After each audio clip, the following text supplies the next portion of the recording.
Neighbors, nieces, nephews. This is your favorite Uncle Spooty, the neighborhood supporter, and welcome back to another installment of I Got Five on It, where I take topics that I'm interested in, break down my opinion in 5 minutes or less. Sometimes I fail, sometimes I succeed, but regardless of what, I'm glad you're here with me.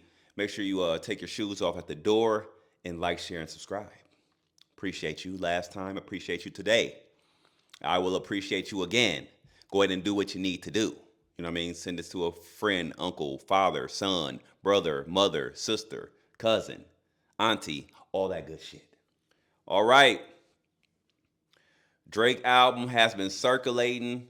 It's almost been a week in, and I think I figured it out. Most people have said he's a genius for dropping 3 albums and stuff like that. Me, I feel like it's collecting data on what the consumers like from him right now. That's why I think this project, these 3 projects, was for.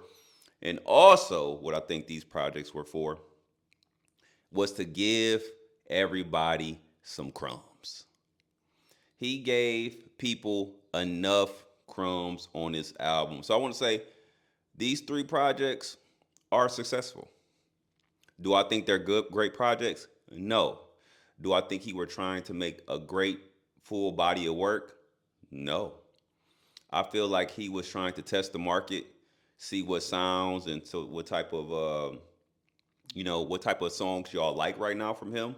This is like a test the field type of deal, but I wasn't looking for the Iceman release and other release to be one of those test the fields type of projects or releases. But that's what it is. And the reason why I said Drake is giving us crumbs, I know y'all been seeing everybody talking about the beat switches. I know it's a lot of people that is not a fan. I'm not a fan of the beat switches. When it's done properly, it's great. You got the Travis Scott beat when it's switched. You got the Life is Good, Drake and Future. That was great. There also are some good looks on these projects with some beat switches, but it's very very predatory. And you know what he is hunting? He is hunting the algorithm. Drake is hunting the algorithm. He doesn't give a fuck if you listen to his whole album. He just give a fuck if the gram and TikTok is lit. Just think about it.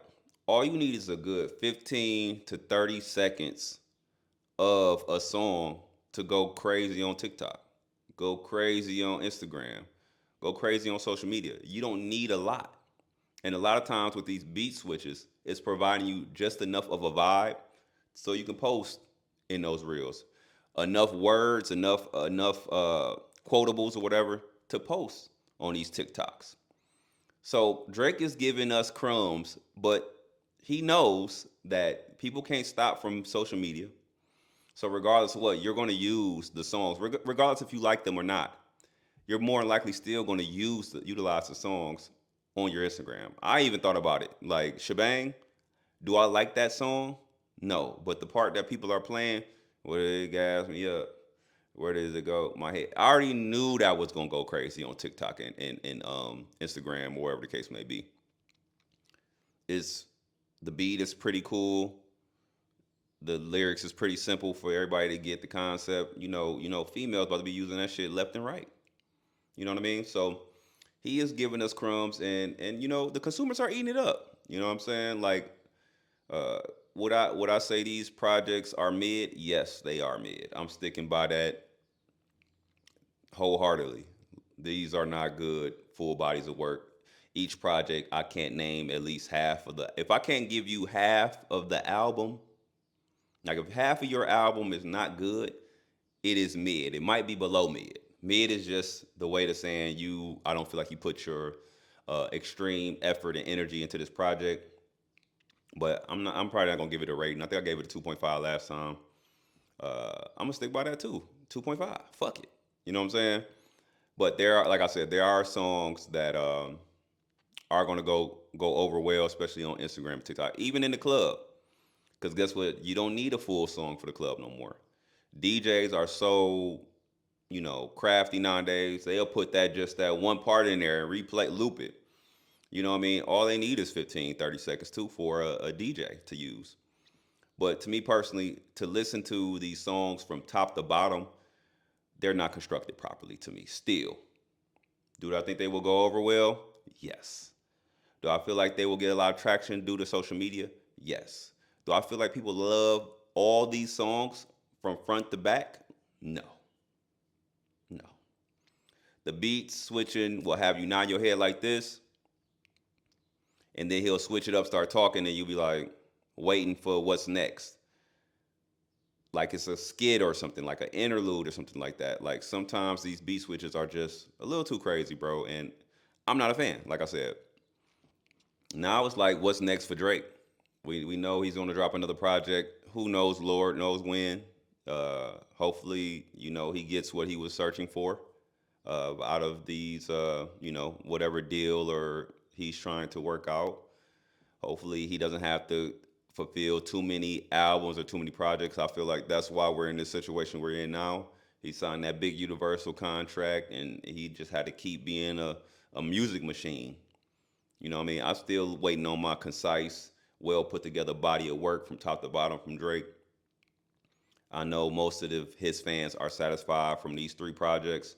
I think, and if they're not going to say it publicly, because Drake fans are like the LeBron fans and Trump fans. They gonna stick beside him. Like they're not hip hop fans. They're literally Drake fans. And the problem with that is Drake is literally he's more of a pop artist than a hip hop artist. So, you know, all they care about is the music being popular. I've seen many posts about Drake is the best artist ever, the greatest ever, and they're only measuring it on metrics. He's able to have these number one. Since when did we care about shit going number one so much? The Drake effect. That is the Drake effect. And that's the same thing with LeBron James. LeBron James, number one in points, number one in this, number one in that. That is not the only thing that defines greatness. And you're not gonna be the greatest of all time just based on you having number ones. A lot of people, that's not even their focus to have number one, is to put out good art, to have a message, to have something that wants to change people's how they interact with people, how their mindset, change their mindset, uh, and other things. People's art are directed in more directions than just creating a bop or popular music, and I think that's what Drake is focused on. But he did give us some clarity on this album with some of the records, but like I said, his talking or rapping records, he overdid it 4 times in one album, reigniting the beef. And we're going to talk about if Kendrick should respond to any of these things in another video, but not this one. But let me know how y'all feeling about Iceman. Is he a TikTok and Instagram predator right now, hunting down the algorithms? That's what I think it is. The plan was excellently executed. I would say that was executed very, very well. But let me know what y'all feel in the comments, neighbors, nieces, and nephews. Make sure you like, share, and subscribe. See y'all again next time. Peace.